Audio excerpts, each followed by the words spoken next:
This is a difficult time for our country. President Trump's articles of impeachment have been signed and delivered. Now what? We'll spell it out.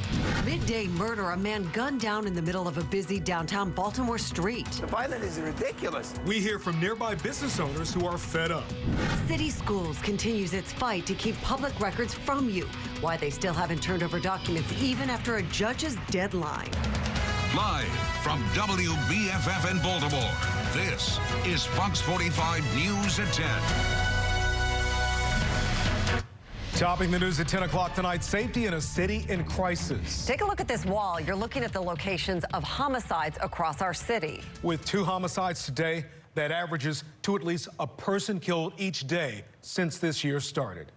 And 2 of those 15 killings happened today. On the left, a shooting victim found right in front of Royal Farms Arena just after noontime. And on the right, a man found shot several times at the intersection of Edmondson Avenue and North Franklin Town Road. Both victims died. And let's take a closer look at the shooting at Royal Farms Arena. That shooting happened in the heart of downtown Baltimore. This is Google Earth. We want to put this in perspective. This is where it happened. But if we scroll through here, folks, this happened near some of the most iconic places in Baltimore, places that are really large tourist destinations. Oriole Park at Camden Yards right here. Let's move to our next location. You'll see it was also very close to the iconic Inner Harbor. Here's Ripley's Believe It or Not, the Pratt and Light Street Pavilions, also the National Aquarium. Most interesting, though, is this shooting happened in very short proximity or close proximity to the Baltimore City Police headquarters, which is located at Fayette and President Streets. And we have live team coverage of the city in crisis tonight. First, Keith Daniels with a look at how this deadly violence seems to be happening at any time, anywhere across the city. Keith? Well, Mary, first off, I did talk to a woman named Tasha Easter on a city street this evening. She told me despite the violence, she feels safe. Still tonight, others are concerned. In downtown Baltimore, a midday murder. A man shot dead on West Baltimore Street near the Royal Farms Arena just after noon. I think anything can happen at any time down here. An afternoon shooting today on a busy downtown street. A homicide on Belvedere Avenue last night, just after 6 o'clock. And the first homicide of the day Tuesday, with a man killed just before 3 in the morning.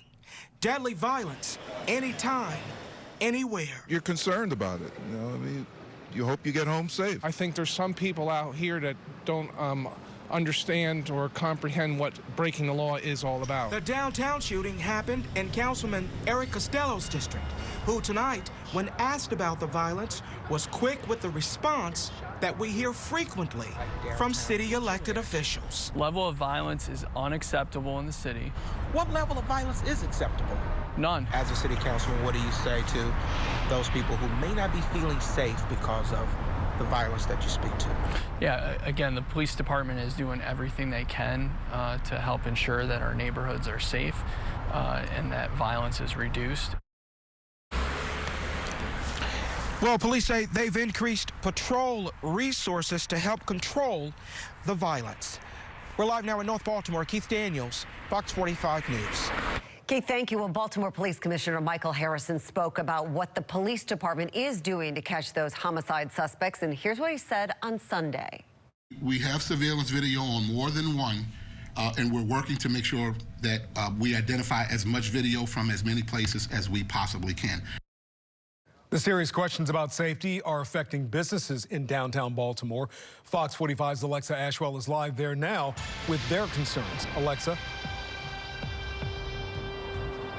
Kai, we're just 2 blocks away from the Inner Harbor. Right here is Royal Farms Arena, and just around this corner is where the man was shot and killed. This street is lined with businesses. One owner told me he may not survive another year without change. West Baltimore Street in downtown Baltimore. Well, I'm just supposed to go home. People fill the sidewalks to catch the bus. Others, a performance here at Royal Farms Arena. We used to have people, as they're waiting, they would come to the store. To business owners like Ash Shafi. We keep on getting promises that this area is going to turn around. This street is home to his livelihood. Nothing is happening. Shafi owns the Subway just across the street from where a man was shot and killed. Yeah, in that niche in there, in the wall there. He says business has dropped 50% in the past 10 years. I used to have 12 employees. Now I only have 4. And blames it on the violence. It's dead after dark. Why? Because people are afraid. Just on the other side of the tracks, a 7-Eleven worker. More police. This area, everybody needs more police. And a barber. I was actually in the restroom when I heard the shots. Also concerned about the violence. We have a lot of kids that come in here, minors, toddlers. We just try to keep a safe environment. Children likely to attend the Disney on Ice show at Royal Farms Arena in just 3 weeks. We need a lot more attention to this area. We need cleaning up. As for Shafi, his open light remains on. For how long? Unclear. It is frustrating. It is. It doesn't make any sense. We need help. Now, there's been no indication this homicide had anything to do with Royal Farms Arena. Still, we did reach out to the arena to see if they have any concerns about violence in this area. We have not yet heard back. Reporting live in downtown Baltimore, Alexa Ashwell, Fox 45 News. Alexa, thank you. Now, this isn't the first time that 7-Eleven has been hit by thieves. During the riots 4 years ago, the store's windows were shattered as looters raided the shelves. 2 correctional officers were later identified as taking part in the thefts. Well, from local radio to this morning's paper, it seems everybody is talking about Fox 45's relentless coverage of the Baltimore City mayor's race. Our exclusive Fox 45 News Gonzalez mayoral poll, unveiled yesterday, shows that Thuroo Vignarajah is currently leading the race by 0.3 of a percentage point. And new today, it also shows people are fed up and say they aren't going to take it anymore. We got to get it together. I would give you my behind the kiss if I didn't answer to anybody. From town halls spanning the city to the results of our latest poll, the voters are saying enough is enough.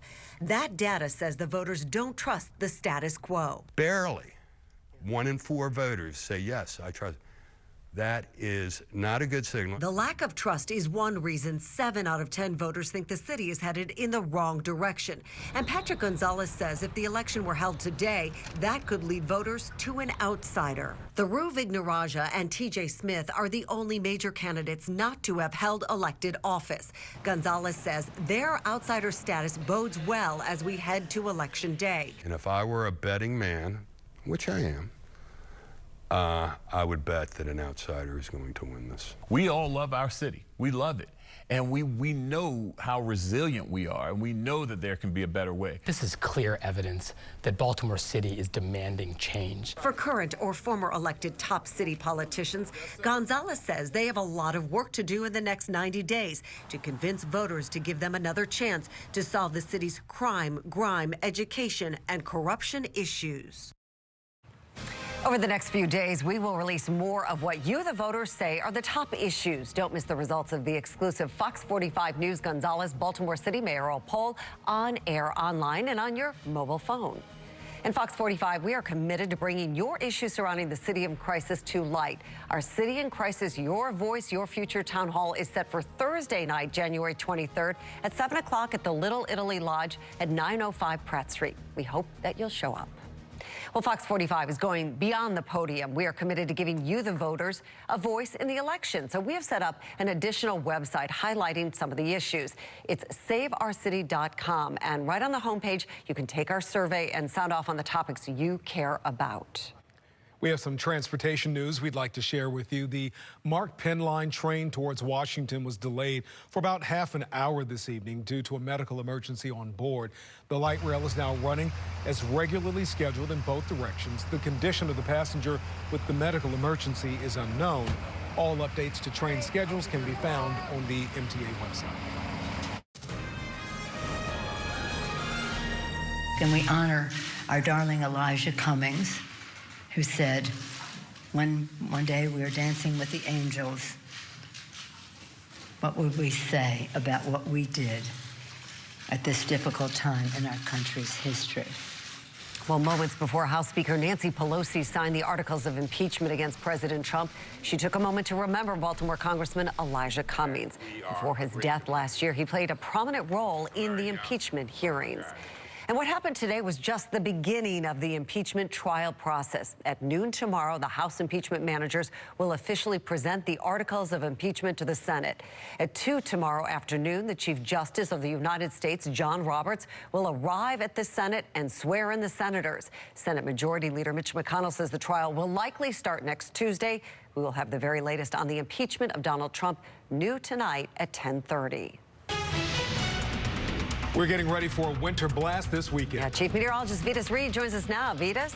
So one of the things we start with is our forecast talking about what we're seeing out there tonight. It is a few showers in the neighborhood to the north of us, a little rain, but our temperatures are still only 43 degrees. We're going to see highs in the low 50s tomorrow, but cold air moves in right behind that. And as we track this here on the future scan, we'll get clear skies for tomorrow, but those temperatures will be right in the low 50s, and we drop into the 30s on Friday. But I'm tracking our next weather maker that's spreading snow, sleet, and rain across our area, and that's going to be moving in Saturday morning. You see the timestamp here at 8 a.m. Now, the catch with this is going to be how much moisture will move in across the state and how cold it'll be. How long will the sleet stick around? Well, I have the latest numbers of what I'm expecting in the potential snowfall that could come down across the area coming up in my forecast in just a few moments. Back to you guys. Vitas, thank you. Things could change, so watch the forecast on Fox 45 Morning News at 4:30 a.m.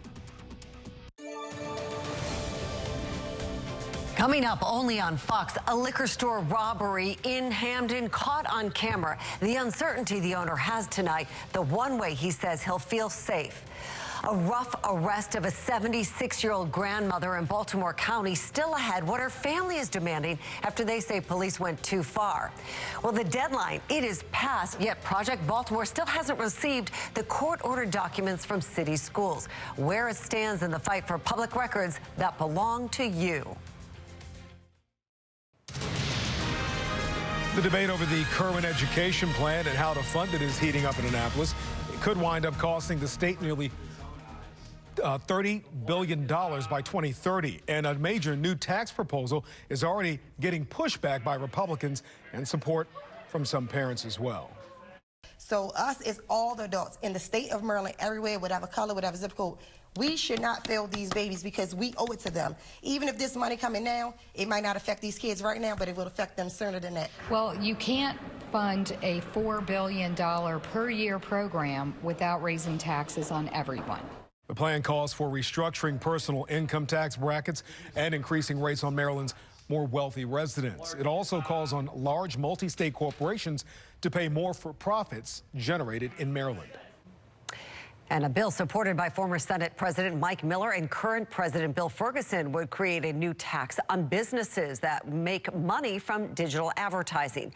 And Anne Arundel County Executive Stuart Pittman is reportedly asking his county's representation to support new legislation that allows counties to set a progressive income tax. According to the Capital Gazette, the increase would be aimed at the top 5%. Maryland lawmakers created the Kirwan Commission in 2016. The commission's role is to rewrite the formula used to fund schools. The current formula calls for a mix of state and local spending. Maryland has done this before. Nearly 20 years ago, the Thornton Commission significantly increased education spending. The total cost of the new plan over 10 years is about $32 billion. It would almost certainly require tax increases. Well, Fox 45 will have continuing coverage of the Kirwan Commission and the ongoing debate in Annapolis over how and whether to fund the multi-billion-dollar plan.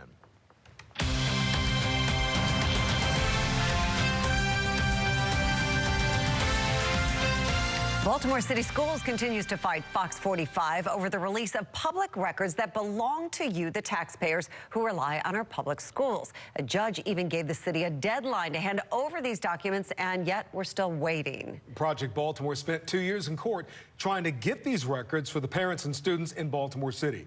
Chris, the deadline is come and gone. What's the holdup? City schools had until January 11th, this past Saturday, to give us all the documents that we requested. A judge ordered them to.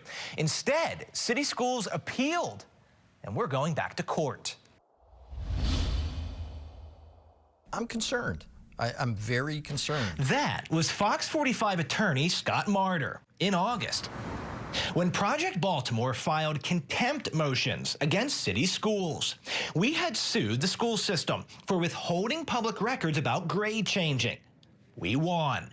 But after the judge ruled in our favor, saying city schools willfully and knowingly violated the law, we learned of 12 more grade-changing investigations that were not disclosed in court. It's important for a number of reasons. Number one, this case deals with the education of our children. Our children are the most important asset the city has. It's now been 10 months since that lawsuit went to trial, and 1 month since the judge imposed a deadline that would bring all of this to an end. While the judge reserved her ruling on the contempt motion until next month, she ordered city schools to release all the documents we requested by January 11th.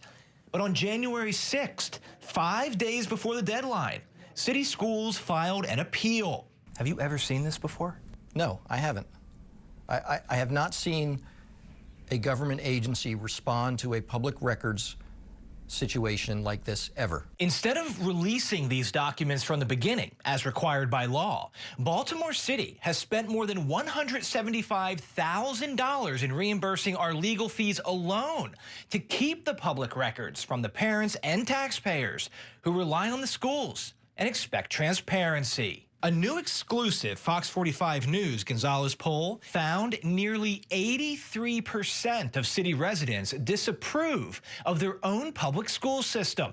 Nearly 83%. And that number stays about the same when you break down the findings by age and race. There are two things fundamentally the government does for us. They protect us and they educate us. And according to the voters of Baltimore, not according to Patrick Gonzalez, according to the voters of Baltimore, the city's not doing that. They're not doing either one of those. Baltimore City spends more than $16,000 per student. It is the third most funded district in America among the 100 largest systems, according to the U.S. Census. But when it comes to performance, Baltimore is ranked among the lowest in the country, according to federal test scores. That same Gonzalez poll also found if parents had a choice, about 16% would send their children to a traditional public school. The rest would prefer private, Catholic, or charter school. It's a devastating. Devastating is not too harsh a word. Education funding is a hot topic right now in Annapolis during the current legislative session. The current commission is recommending massive spending increases over the next decade. Baltimore City alone would spend about $330 million more on public schools by 2030. Now, do you have a story that you want to share about education, something you want us to look into? Call our hotline, send me an email, go to foxbaltimore.com to follow our progress. I'm Chris Pabst, and this is Project Baltimore.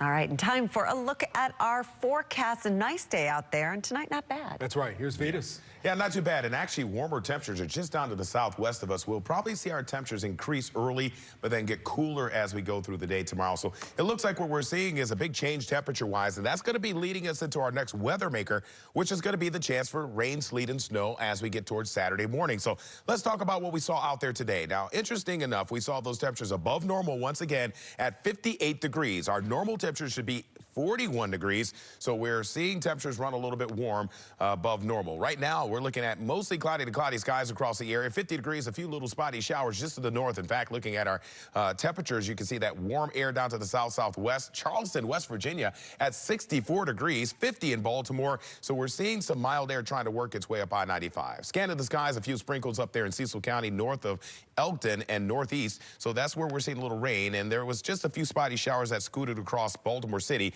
Like I said, we may get a little more rain tonight as the warm front's moving through. But then as we get into tomorrow morning, looks like those temperatures will be in those 40s, maybe up to 50. And those temperatures will start falling as we go through the day, down into the 40s and then the 30s. So much colder air's right around the corner. We're going to have to bundle up for the start of the weekend and then have to deal with this precip coming in. I'm going to show you the latest snowfall totals that I have forecasted coming right up. Vetus, thank you. The murder at Royal Farms Arena wasn't the only fatal shooting today. Coming up, the deadly shooting that took place on Edmondson Avenue and the search for the killer. The campaign contributions have been released. Still ahead, how much money Baltimore's top mayoral candidates are sitting on. Fire destroys a number of businesses at an historic Southwest Baltimore shopping plaza. Coming up, results of the investigation and the future of the businesses that were destroyed. The investigation into the cause of that massive fire at the Edmondson Village Shopping Center in West Baltimore is complete. And firefighters were unable to determine a cause. The fire broke out in November and destroyed much of that shopping center. Demolition will begin next week.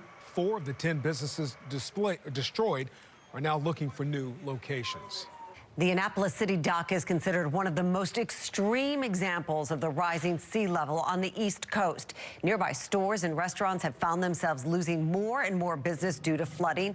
And now the city has a plan to stop it. Today, plans were released for a newly designed dock area with a nearby park and a 6-foot flood barrier all the way around the water. Depending on what month it is, what the weather's like, I could lose upwards of $1,500 to $2,000 for a day. I couldn't believe why it was just sort of business as usual on Dock Street when it floods.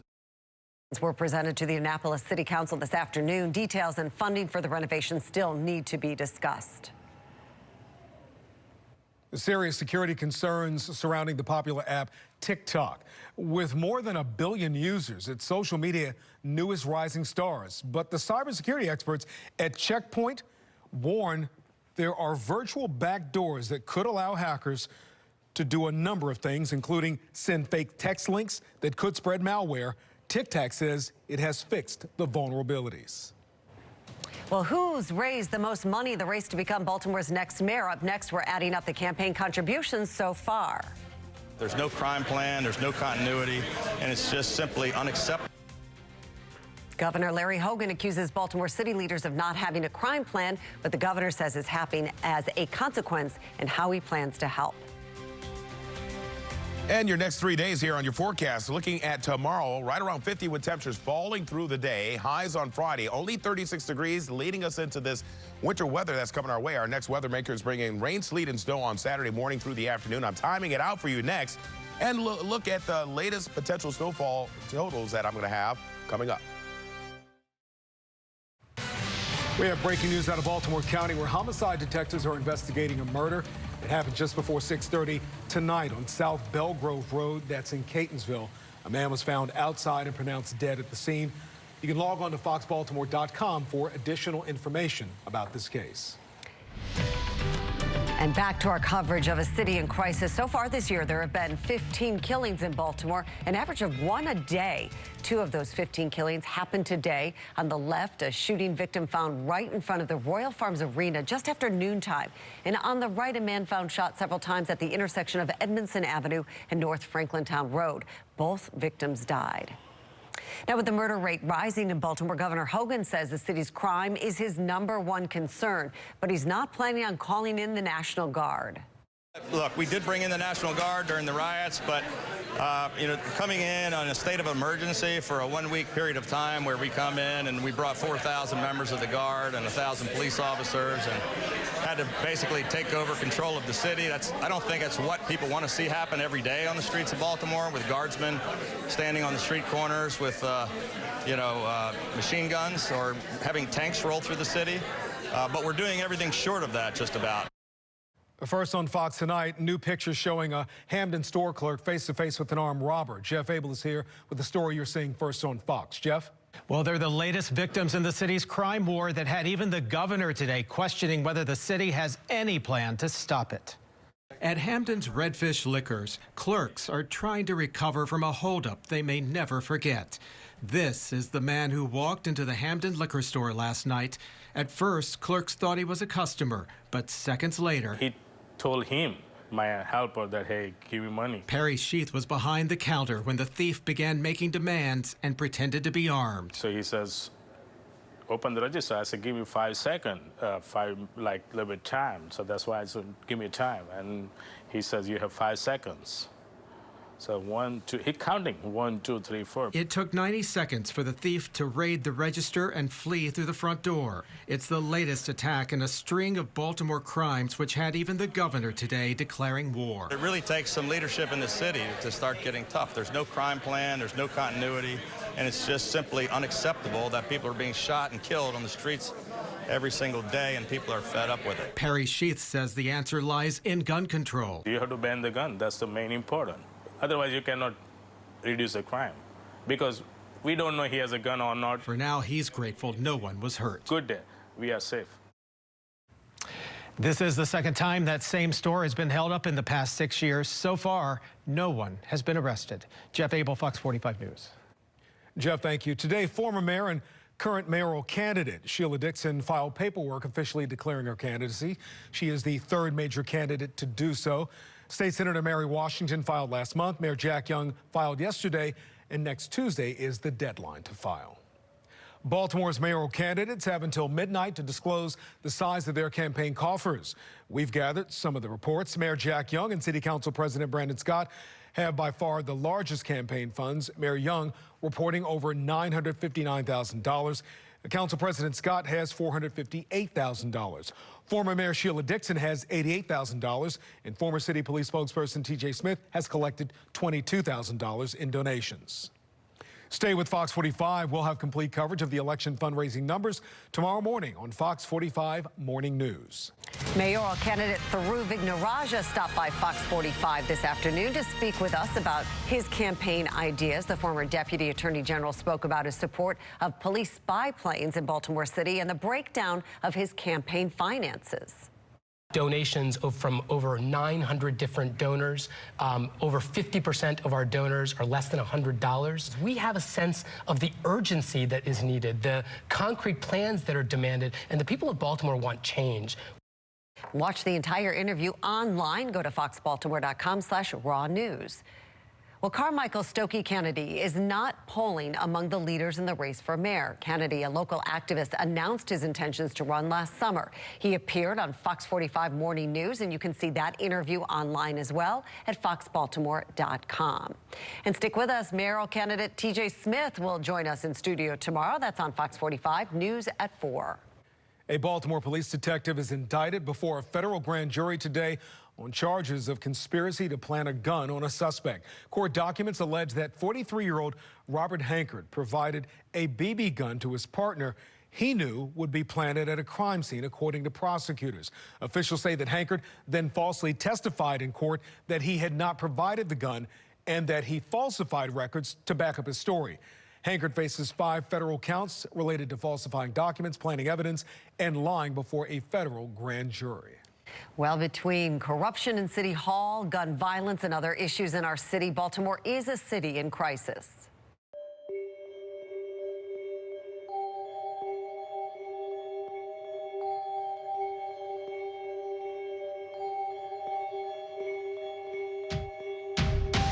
We know we don't have these as leaders. They haven't proven they haven't done anything. I've invested in the city, but I haven't seen the city invest in my community.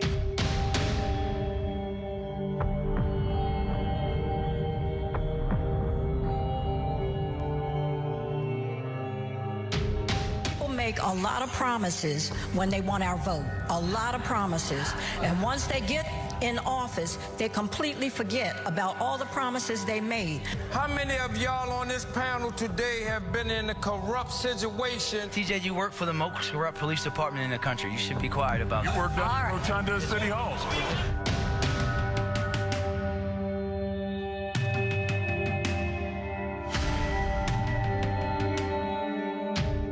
Would you put the city school board on the ballot? Hey, look, this is a state of emergency.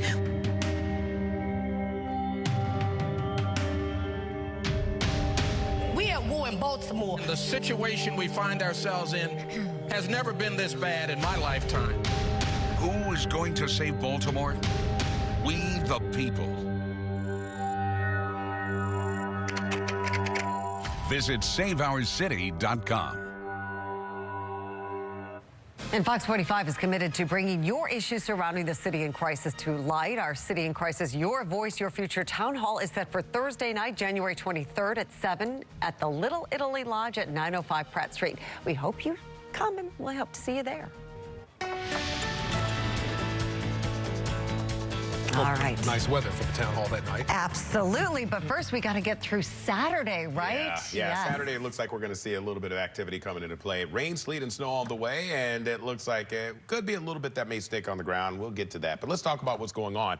Looks like we have a big storm that's to the north of us right now, and it looks like we're going to continue to see a few showers moving through the area. This is for tonight. This is not for Saturday. This is what we're seeing with this system that's going to continue to take most of that energy up into Canada, but the front will help lift the atmosphere, getting a few sprinkles across the area, and then behind it, we'll start to see temperatures falling as we go through the next day and a half here. So it was a nice mild day out there. Right now, Inner Harbor looking nice and dry as far as no heavy rain. There was a few sprinkles up there in Cecil County, but other than that, we're seeing mostly cloudy skies, and we'll get some breaks in those clouds later tonight. 49 degrees, winds out of the south at 5, and it looks like we'll continue to see those winds actually pick up as we go through the day tomorrow. So it's going to be a little bit blustery. In fact, looking at your future scan temperatures, not dipping down too much, but in the morning, we may get a little bump in our temperatures in the low 50s, actually, to start our day off. And as the day goes on, we're going to see those temperatures cooling. This is about 4:30 p.m.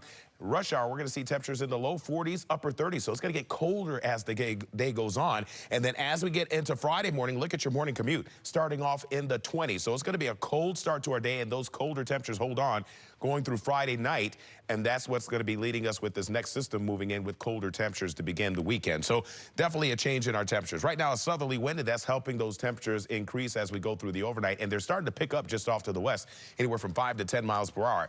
Remaining showers just moving up towards Wilmington, Delaware. But for the most part, we're seeing more of the rain scattered more up towards Pennsylvania. But we're seeing that little shower that's moving up I-95 there. And that's about it. Not a whole lot of activity. A few more showers in western Maryland. We'll see if some of that holds together over the next couple of hours to see if they scoot through parts of central Maryland. But all in all, these showers will be out of here as the front moves through tonight and then moves into tomorrow. We'll get plenty of sunshine. So here's what it looks like on the future scan. We can see how this front moves on through tonight, leaving us with some sunshine tomorrow morning for your commute, but the winds pick up. We'll get those winds gusting up to 30 to 40 miles per hour. High pressure builds in for Friday, keeping us nice and dry, but those temperatures are going to be much colder. And here comes that next weather maker. Moving across the Great Lakes, some snow up around Detroit, Chicago, but it looks like we're going to get a little mixed bag of this activity, starting out in the form of snow, mixing with sleet, and then it'll be in the form of rain as the temperatures kind of adjust across the area. So we're right in that perfect zone to see that little mixed bag of precip. So as we see the next weather maker pushing in, it looks like we're going to see that mixture going on, and then it's in the form of snow around 10, 11 o'clock, changing over to that sleet snow mix as we're getting through the afternoon, and then it's all rain late day, and it's going to make its way up the eastern seaboard. So what am I going with? Well, it looks like about 1 to 2 inches north of Bel Air, Cockeysville, up towards Westminster, Frederick. As you get south of Cockeysville, Lutherville, down south of the I-70 corridor and I-95 corridor, I'm thinking about an inch or less as you get through Baltimore City, Columbia, and then points south of the BWI corridor, and then also Chestertown. It'll be pretty much nothing down there. So we're looking at about an inch across Baltimore City. Further north, you're going to get about 1 to 2 inches as this system moves through. Remember, it'll be snow, sleet, and then that rain as it continues to move through the morning into the afternoon. So your 7-day forecast looks like this. Mostly sunny and windy tomorrow. High 50 with temperatures dropping through the day. We could get wind gusts up to about 40 miles per hour, so be prepared for that. Sunny and cold Friday. 36 are high. Overnight lows down in the 20s. And then we start that day off on Saturday with snow, sleet, and rain. And the high will be about 39 degrees. Sunday, we're getting sunshine. It clears out 39. And on Monday, Martin Luther King Day, if you're going down for the parade, it'll be a cold one, only 33 degrees. It'll be a little breezy as well. Tuesday and Wednesday, temperatures still remain in those 30s. It's going to be kind of chilly as we get into early next week. Back to you. Vitas, thank you. You can access the latest information when severe weather hits right on your cell phone. Download the Fox45 weather app. Just search for WBFF in your app store. I'm James Rosen on Capitol Hill, where for just the 3rd time in American history, articles of impeachment have been delivered from the House to the Senate. A look at what comes next and how long President Trump's trial is expected to last. A Baltimore family is calling for 2 county police officers to be fired after a rough arrest caught on camera. What county police is saying about the incident. Plus, new tonight on the late edition, the rich get richer and live longer, the result of a new study that may make you look for extra income. That's in about 20 minutes.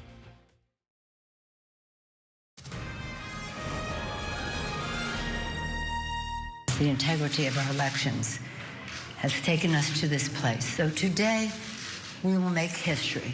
I'm confident this body can rise above short-termism and factional fever and serve the long-term best interest of our nation. A day of history and high ceremony on Capitol Hill as House Speaker Nancy Pelosi, after weeks of delay, transmitted the articles of impeachment against President Trump to the U.S. Senate for the trial of the president that will be held in the upper chamber. As we talk about this, we'd like to ask you, what do you think of the impeachment of President Donald Trump? Tell us what you think by going to foxbaltimore.com/vote. Results will update live. Sinclair investigative correspondent James Rosen has been tracking these extraordinary events all day.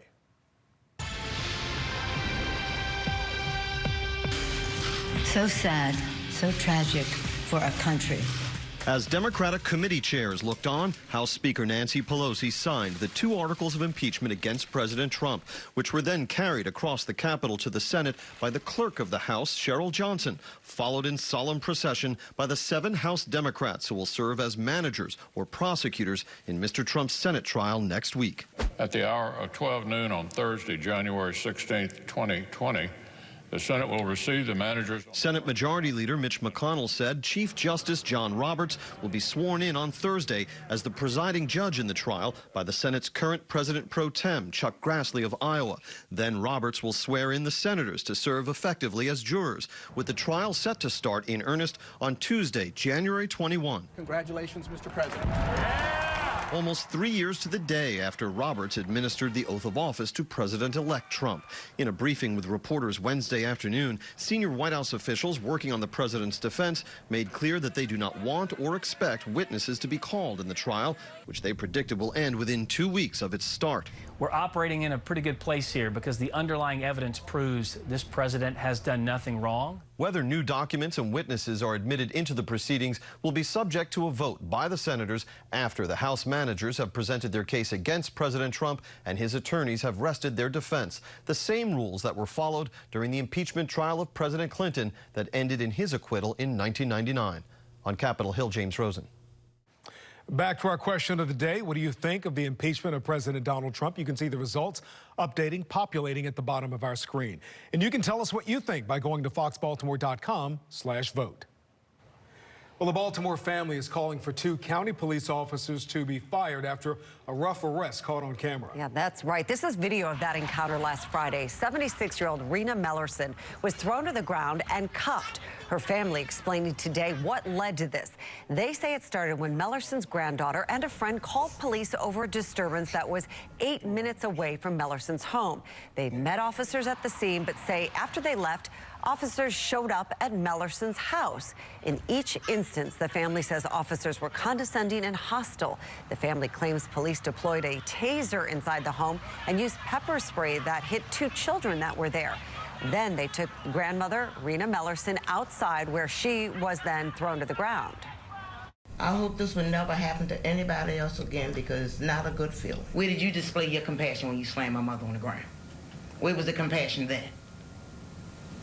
Corporal Brennan had no business being at my mother's house. He had no business running Sierra's tags. He never asked her name, so how do you have it? How do you know to leave one scene to go to another? It's a lot of questions that need to be answered, and I'm not gonna let it go. And it's not gonna be just cut and dry, oh, they've been reprimanded. No, a reprimand is not gonna be justice for me. The family has hired Baltimore attorney J. Wendell Gordon. Mellerson was not seriously hurt, but says she still is in pain. She is charged with interfering with an arrest, obstructing and hindering, and assault. A police spokesman said the incident is all under review. New tonight, video of a school bus that hit a building in Northeast Baltimore. This was posted to Citizen app earlier today. The crash reportedly happened around 5 p.m. on 28th Street near Matthews Street. Police have not said what caused the incident or whether there were any children on the bus at the time. Heavy flames and smoke destroys a home in Kingsville. A viewer sent in this video from the scene. That fire was burning so hot that at one point crews called for more water. Baltimore County officials have not said if there were injuries. A close call for two people in Washington, D.C. was caught on camera this morning when a building collapsed just seconds after they walked away from it. Investigators aren't sure what caused half the building to suddenly collapse, but say that it was being renovated. An ambulance driving by is seen immediately stopping, or a fire truck, rather. Officials say no one was in the building when it collapsed and that one person suffered some minor injuries from falling debris. As wildfires continue to ravage Australia, high schoolers in West Virginia came up with a unique way to help. With the help of a passionate art teacher, high school students are learning how to sew mittens and pouches to donate to animals that have been injured in the wildfires. Members of the community have been donating yarn, fabric, and towels to the school to help the dedicated students. See them cuddled up in all of that, too. And they're going to need a little TLC for sure.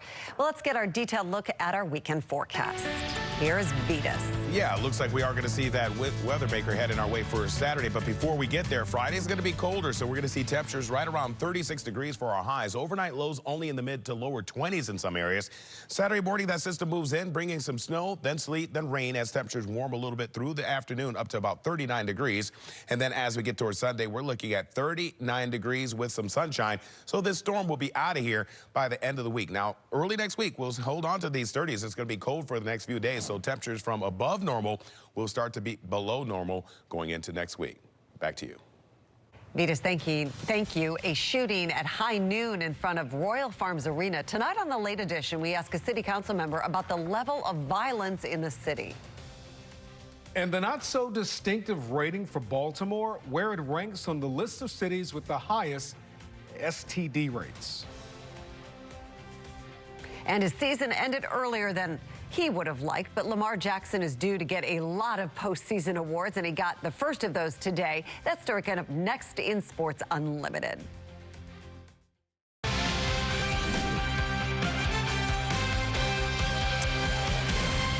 It is probably safe to say that Ravens founder Art Modell will never be a member of the Pro Football Hall of Fame. We learned today that his last and best chance has passed him by. The Hall of Fame is greatly expanding its inductions this summer in honor of the NFL's 100th anniversary.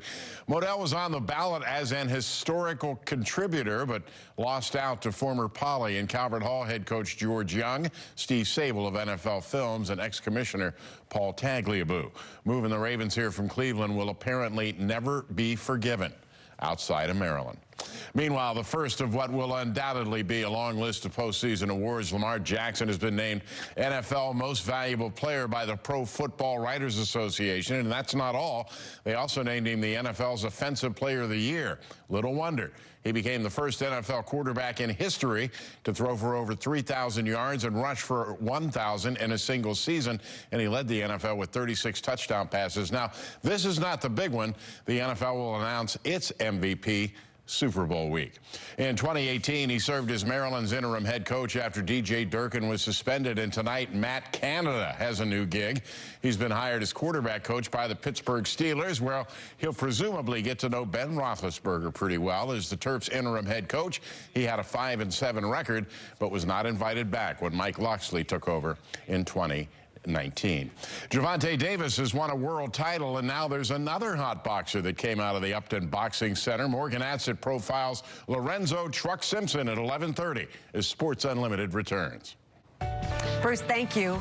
Well, according to the CDC, a nationwide E. coli outbreak linked to romaine lettuce has been contained. Health officials announced today that the month-long outbreak connected to lettuce from Salinas, California has ended. Since September, 167 people were infected with E. coli. 85 of the patients were hospitalized and 15 developed kidney failure. No deaths have been linked to the outbreak. The FDA is continuing its investigation into the source of the E. coli contamination. Good news for guys with facial hair. Not me. A new I have a mustache. A new study claims, though, Mary, that women find beards more attractive than a clean-shaven face. That's according to a study recently published by the Royal Society Open Science Journal. Researchers on that study asked a group of heterosexual women to rate pictures of different men and found that the vast majority favored bearded men. Lots of people say that they don't like beards at first, but then they grow on you, like the beard. That's right. Well, any dog owner understands the guilt of leaving your furry best friend home alone. We'll explain how Spotify is trying to ease that guilt. Coming up next on Fox 45.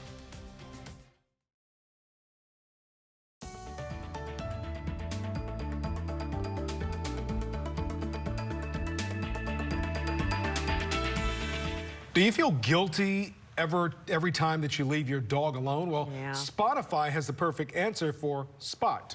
I need to get this. I really do. Today, the audio streaming platform announced its new series of playlists aimed at soothing pets left alone.